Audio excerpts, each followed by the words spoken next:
পবিত্র ঈদুল আজহা উপলক্ষে নৌপথে বাড়ছে ঘরমুখো মানুষের চাপ। এই ভিড়ের মাঝে নিরাপদ ও সুশৃঙ্খল যাত্রা নিশ্চিত করতে বিশেষ উদ্যোগ নিয়েছে বাংলাদেশ কোস্টগার্ড। ঢাকা, ভোলা, চট্টগ্রাম ও মংলা এই 4টি জোনে বিভক্ত বাংলাদেশ কোস্টগার্ড ঈদ উপলক্ষে আওতাধীন প্রতিটি গুরুত্বপূর্ণ লঞ্চ, খেয়া ও ফেরিঘাটে বাড়ানো হয়েছে নজরদারি।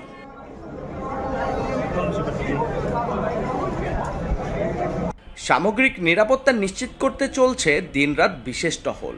ঘাট এলাকায় জনসচেতনামূলক মাইকিং ও লিফলেট বিতরণ, সন্দেহভাজন ব্যক্তি ও নৌযানে তল্লাশি অভিযান, যাত্রীদের ব্যাগ স্ক্যান ও অন্যান্য নিরাপত্তা পরীক্ষা।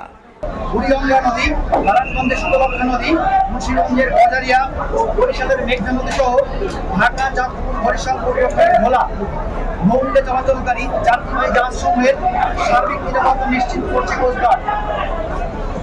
একই সঙ্গে চট্টগ্রামের সদরঘাট, বাংলাবাজার ঘাট, কর্ণফুলী ঘাট ও কুমিরা ঘাট, কক্সবাজার 6 নম্বর ঘাট, আদিনাথ মন্দির ও বড়গোপ ঘাট, কয়রা ও নলিয়ান ঘাট, মংলার শরৎখোলা ও কৈখালী লঞ্চ খেয়া ঘাট, ভোলার নিশা ও ভেতুরিয়া লঞ্চ ঘাট, পটুয়াখালী লঞ্চ ঘাট এবং বরিশালের ডিসি লঞ্চ ঘাট সহ বিভিন্ন গুরুত্বপূর্ণ খেয়া লঞ্চ ও ফেরিঘাট সমেত নিয়মিত টহল অব্যাহত রেখেছে।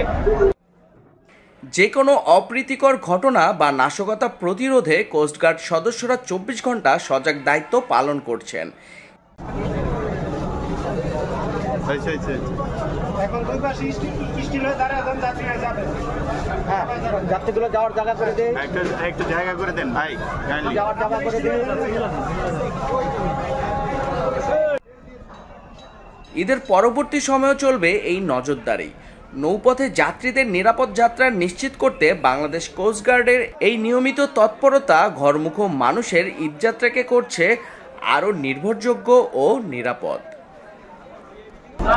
দুষ্কৃতিকারীরা যেন কোনো ধরনের নাশকতামূলক কর্মকাণ্ড সংঘটিত করতে না পারে, তার জন্য সদা তৎপর রয়েছে কোস্টগার্ডের প্রতিটি সদস্য, যার মাধ্যমে যাত্রীদের নৌযাত্রা নিরাপদ থাকবে বলে আশা করা যায়।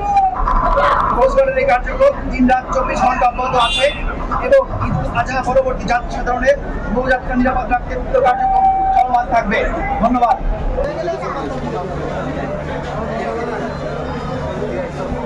জুতাগুলো